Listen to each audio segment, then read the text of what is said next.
you're an interesting guy. We may not get it all in one interview. I got to tell you, I read up and I'm like, damn, this guy, we've worked with a lot of the same people, actually. Well, I saw that Milius was on your thing. That was good. Yeah, well, I'm going to have to ask you about him because I've got so many hilarious stories. I mean, talk about working in a mental institution. It was. Yeah, oh, really? I mean, I mean, maybe the best Hollywood stories I have revolve around John. So that's good. Yeah. All right, good. We'll start because not only was I working with John, but I was working at Warner Brothers Feature Development during the day. So I had like 2 bouts of crazy.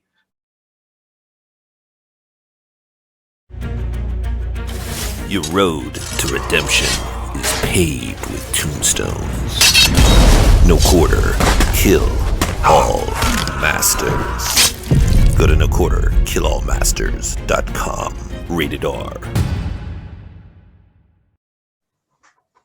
Hey everyone, it's time for some combat radio. You're going to like this one because it features a bit of a legend around here, a director and actor who's made all the great directors even better with his performances. Mr. Should I say Dr. Perry Lang with a PhD in epic acting coolness. Perry, how are you, buddy?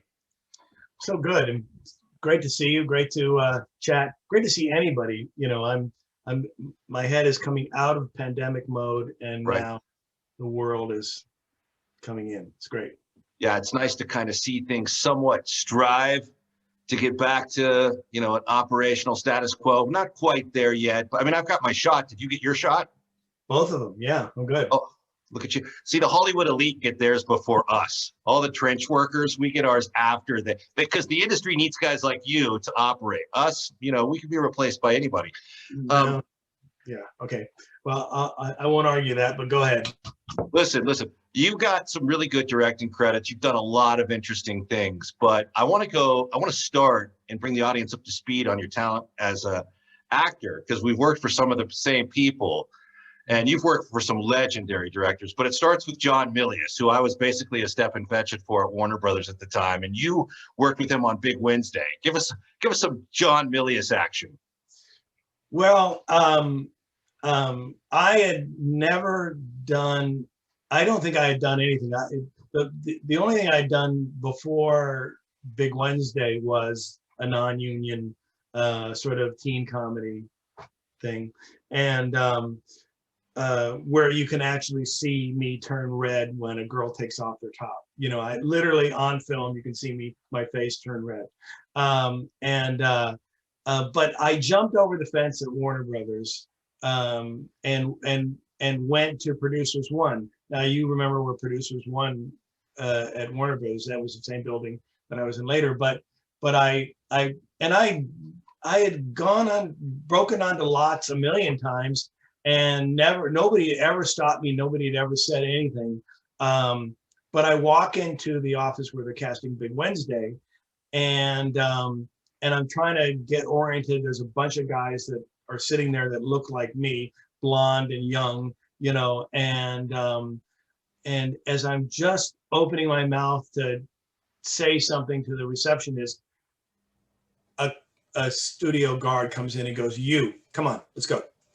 And I'm like, I'm frozen, and then another guard comes in, and then Karen Ray, Karen Grossman, Karen Ray, she changed her name, but she walks out of the office, the inner office at the exact same moment. She goes, wait, what's happening here? And the guard, was a very nice guy. He said he broke onto the lot and we're throwing him off. And she goes, hold on, I think John Milius wants to see this guy.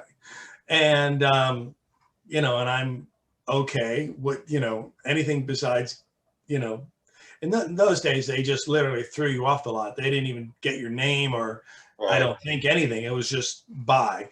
And so she comes back and yes, John Milius wants to meet him. So the guard's like, fuck it. Okay, bye.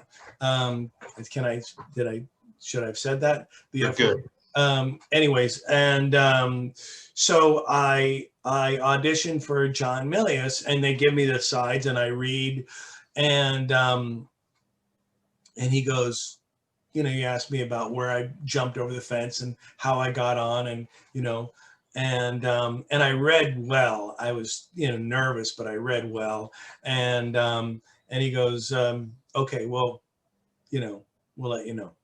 And that was my first SAG part, was with John Milius. And well, let me ask you, because I know that John Milius loves that kind of stuff, and he loves to be the guy. I could hear the conversation in my head.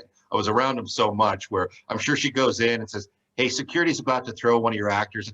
Oh, well, let him stay. And it's probably the fact that he climbed on the lot that he actually liked. And I was going to ask you, do you think that it was that breaking onto the lot helped you in this instance? Oh, I mean, however I did read well. I remember thinking, oh, that was better than I thought for complete ice cold reading. I hadn't read the script. I just knew they were casting surfers. And I, you know, at the time, you know, I wasn't gray. And you know, I was 17 years old. And so, yeah, that was 90% of it. But had I read badly, I think he would have said, you know, dude, thanks, you know. And but I did read well. And but that wasn't that. And I did the part, you know, and that went really well. But that wasn't the big John Milius saving my ass story. There's a bigger one, and which is, I mean, I wouldn't have a career. I mean, I probably wouldn't.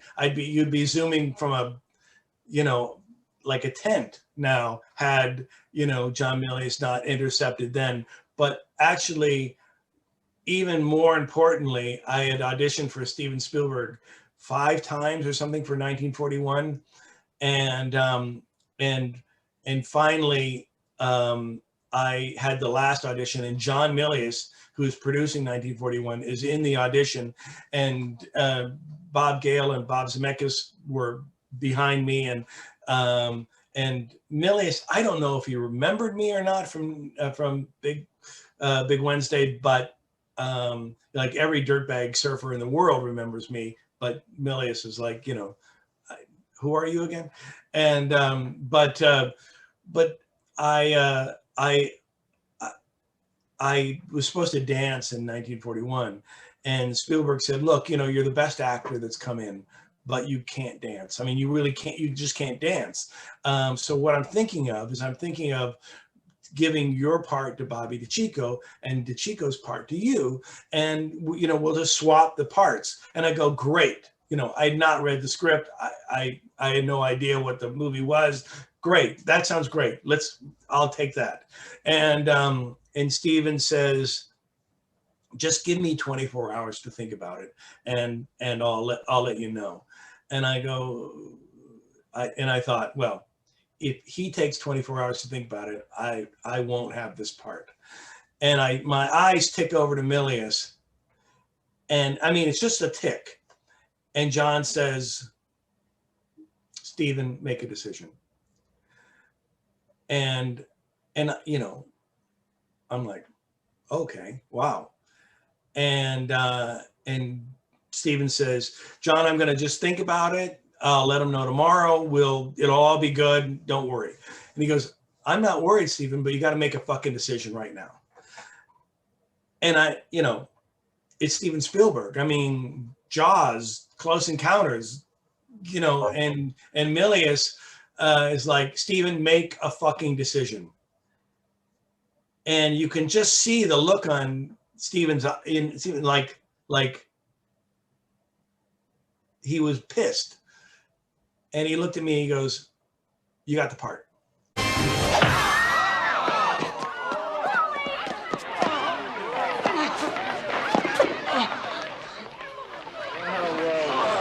Just the son of a bitch I'm looking for.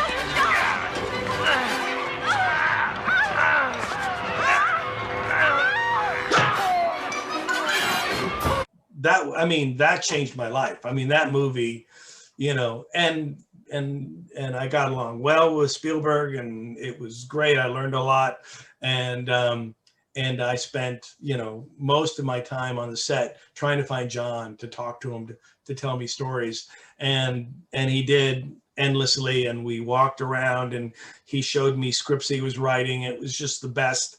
And then, I don't know, maybe 10, 12 years ago, I was directing on the Paramount lot, NCIS LA, and I ran into John, and I said, John, it's Perry Lang. And he said, I'm sorry, I don't remember. I said, John, you changed my life. I mean, you saved my bacon. There's nobody I can point to that changed my career and my life like you did. He goes, I'm really glad I could have helped, but I don't remember you. And it was, you know, crushing, you know. Was this post-stroke? Oh yeah. Yeah, I think so. Yeah, that's why. You know, I don't know how much of the guy's been in the trenches so long, I'm not sure how much he retains, but you know, the fact that you had an opportunity to say it and thank him, I'm sure he appreciated. That was one of the coolest things about him too, is he'd go in his office, and every script he ever wrote, from Daniel Boone to Sante, all the unproduced ones were there for you to read if you wanted to grab one. Yeah. I remember I was working with him when he was trying to get the Conan the Barbarian sequel up with Triple H the wrestler, King Conan, Crown of Iron.